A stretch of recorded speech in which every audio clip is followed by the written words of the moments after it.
श्रीमते रामानुजाय नमः। श्रीमते निगमान्त महादेशिकाय नमः। श्रीमते श्रीवत्सटकोप श्रीरंगनाथीतीन्द्र महादेशिकाय नमः। श्रीमते श्रीवत्संकार्य महादेशिकाय नमः.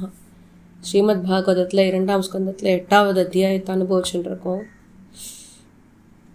அதில் 6ஆம் ஸ்லோகத்தில் பார்க்கச்சு, கௌதாத்மா புருஷः கிருஷ்ணபாத மூலம் ந முஞ்சதி முக்த சர்வ பரிக்லேஷः பாந்தः ஸ்வசரணம் யதா அப்படின்றார் சுகபிரம்ம மகரிஷி.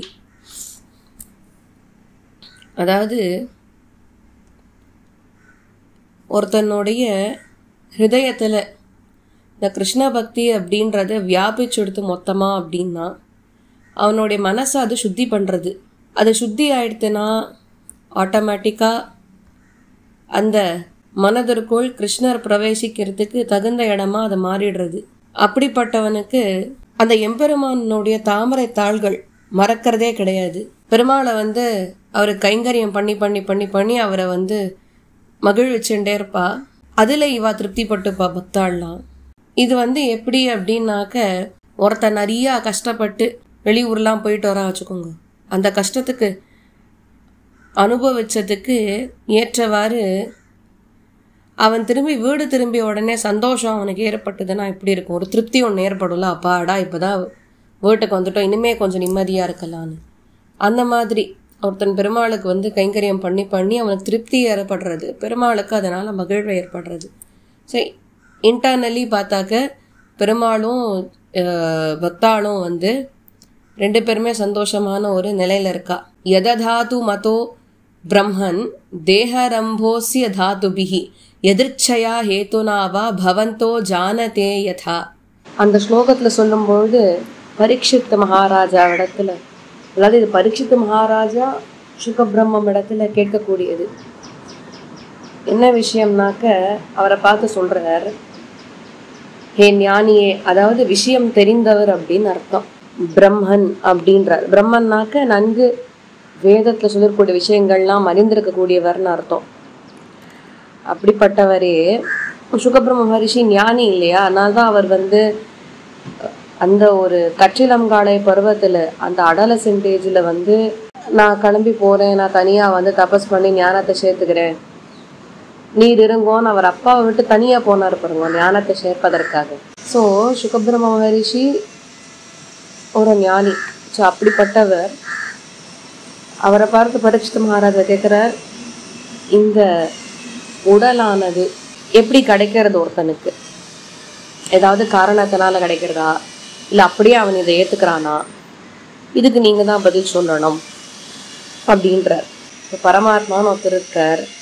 அவரை சொல்லும்போது, நான்முகனை நாராயணன் படைத்தான், நான்முகன் தான்முகமாய் நின்ற சங்கரனை தான் படைத்தான், யான்முகமாய் அந்தாதி மேலிட்டு அப்படின்றார் திருமண செய்வார். இப்படி ஆழ்வார்கள் ஆசிரியர்கள் எல்லாருமே அந்த சர்வேஸ்வரனை பரபிரம்மமாக கொண்டாடுற பட்சத்தில் அவருடைய நாபி கமலத்திலிருந்து தான் இந்த தாமரை மலரானது மலர்ந்து அதுக்கப்புறம் பிரம்மா சிருஷ்டிக்கப்பட்டார். இந்த விஷயங்கள்லாம் இருக்கே. எத்தனையோ அவதாரங்கள் பெருமாள் எடுக்கிறார், வராகாதி அவதாரங்கள் எடுக்கிறார். அப்போ அந்த எம்பெருமானுக்கும் ஒரு திருமேனி இருக்குல்ல, அந்த எம்பெருமானுடைய திருமேனி, இப்போ பெருமாளுக்குன்னு சொல்லும் போது திருமேனி இல்லைன்னா நம்மளாம் சரீரம் சுட்டுப்படுவோம். சரீரத்துக்கும் தேகத்துக்கும் வித்தியாசம் இருக்குது. அந்த வார்த்தைகள் அர்த்தம் சொல்கிறச்சே அதெல்லாம் பின்னாடி பார்ப்போம். இந்த பரமாத்மாவனுடைய சரீரத்துக்கும் என்ன சரீரம் வெறும புரிஞ்சுக்கிறதுக்காக சொன்னா, அவருக்கு சொல்லும்போது திருமேனி தான் அது. அவருடைய திருமேனிக்கும் நம்மளுடைய உடம்புக்கும் என்ன வித்தியாசம், இதை நீங்க தான் சொல்லணும் அப்படின்றார் 8ஆம் ஸ்லோகத்தால. அஜஸ்ருஜதி பூதானி பூதாத்மா யதனுகிரகாத் தர்ஷேயேன தத்ரூபம் நாபி பத்ம சமுத்பவ. அப்போ 9ஆம் ஸ்லோகத்துல சொல்லும்போது, இந்த சர்வேஸ்வரன் இருக்காரே, அவருடைய நாபியிலிருந்து தான் பிரம்மா வந்தார். அதுக்கப்புறம் மேற்படி பிரம்மா சிருஷ்டி காரியங்களை பார்த்தார். அதில் வியஷ்டி சிருஷ்டி சமஷ்டி சிருஷ்டின்னு 2ஆக பிரியறது. அதே சமஷ்டி சிருஷ்டி வியஷ்டி சிருஷ்டியவே அத்வாரக சிருஷ்டி சத்வாரக சிருஷ்டின்லாம் சொல்கிறோம் வெவ்வேறு பேர்களோட. இந்த வியஷ்டி சிருஷ்டி சமஷ்டி சிருஷ்டி அப்படின்றது முதல்ல பெருமாள் பண்ணுறார். அதுக்கப்புறம் பிரம்மாவை படைக்கிற வரைக்கும் பெருமாள் அந்த காரியங்களை பண்ணுறார், சிருஷ்டி காரியத்தை. அதுக்கப்புறம் பிரம்மா மேற்படி சிருஷ்டி காரியங்களுக்கு வரார். அதுக்கப்புறம் பிரம்மா தன்னுடைய மானசீக புதல்வர்கள் சனக்கன், சனத்குமாரன், சனாதனன், சனந்தனன் 4 பேரை படைக்கிறார். அதுக்கப்புறம் நாரதரை படைக்கிறார். ஆச்சு. அதுக்கப்புறம் ருத்ரன், சிவபெருமான பிரம்மா படைக்கிறார். இதெல்லாம் சொல்றது இல்லையா? அப்ப அப்படிப்பட்ட பிரம்மா மேற்படி சிருஷ்டிக்கிறார் போட்டோம். அது ஒரு பக்கம் இருக்க, கண்டிப்பா அந்த பிரம்மாவும் பெருமாளுடைய அனுகிரகத்தினால்தான் பெருமாளை தரிசிக்க முடிஞ்சதவரால சச்சாபி எத்திர புருஷோ விஸ்வஸ்திதி உத்பவாப்யயः முக்த்வாத்மா மாயா மாயேஷः சேதே சர்வகுஹாசயः. அதனால இப்படிப்பட்ட அந்த சர்வேஸ்வரன், அணுவுக்குள் அணுவானவன், சர்வவியாபி, அந்தர்யாமி, இப்படியெல்லாம் இருக்கின்றாரே, அவர் எல்லாத்துக்குமே சர்வாத்மாவா இருக்கக்கூடியவர். என்ன, அப்படிப்பட்டவரை பத்தி நாம் ஏற்படி தெரிஞ்சுக்கணும். இந்த பிரபஞ்சத்துக்கு அப்பாற்பட்டவரா இருக்காரே, சர்வாத்மாவா இருக்கார், சர்வாந்தர்யாமியா இருக்கார் இல்லையா, சர்வவியாபியா இருக்கார். இருந்தாலும் இந்த பிரபஞ்சத்துக்கு உட்பட்ட வஸ்துக்களால் எந்த தோஷமும் பெறாதவரா இருக்கார், அனகனா இருக்கார், குற்றமற்றவனா இருக்கார். அப்படிப்பட்டவரை பத்தி சொல்லுங்கோ அப்படின்னு கேட்கிறார். யாரு? பரீட்சித மகாராஜா. 11வது ஸ்லோகத்தால புருஷா வயவைர் லோகாஹ சபாலாஹ பூர்வகல்பிதாஹ லோகைர் அமுஷ்யா வயவாஹ சபாலைர் இதி சுஷ்ரும.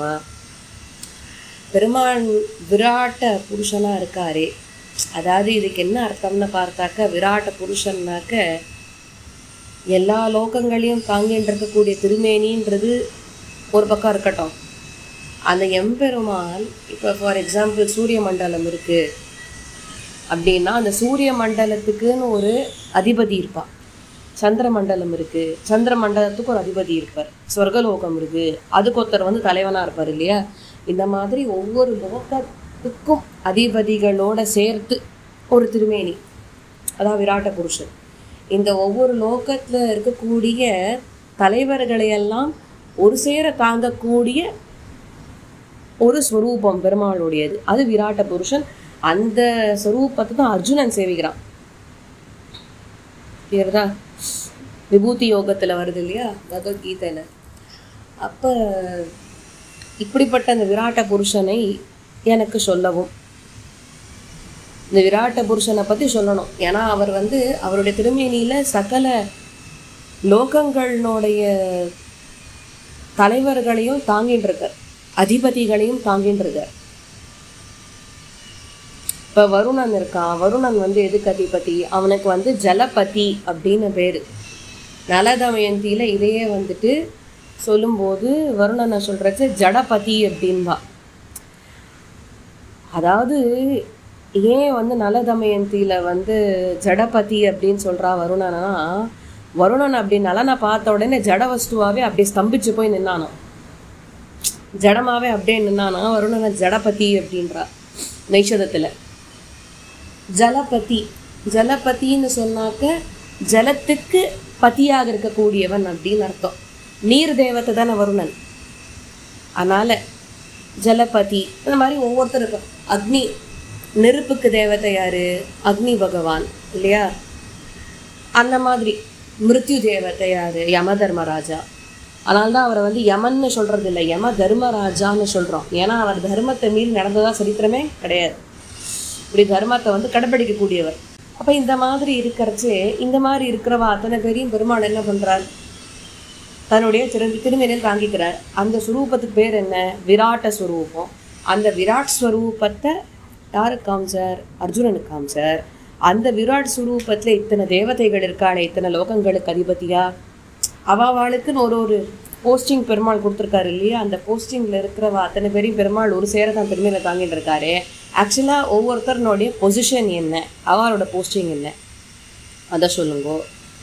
யாவான் கல்போவி கல்போவா யதா காலோனு நீயதே பூத பவ்ய பவத் சப்த ஆயுர்மானம் ச யத் சதஹ. மேற்படி நாளே தான் நம்ம அனுபவிக்கலாம். சரம் ஸ்ரீ கிருஷ்ணார்பணம். ஸ்ரீமதி ராமானுஜாய நமஹ. ஸ்ரீமதி ஏகமாந்த மகாதேசிகாய நமஹ.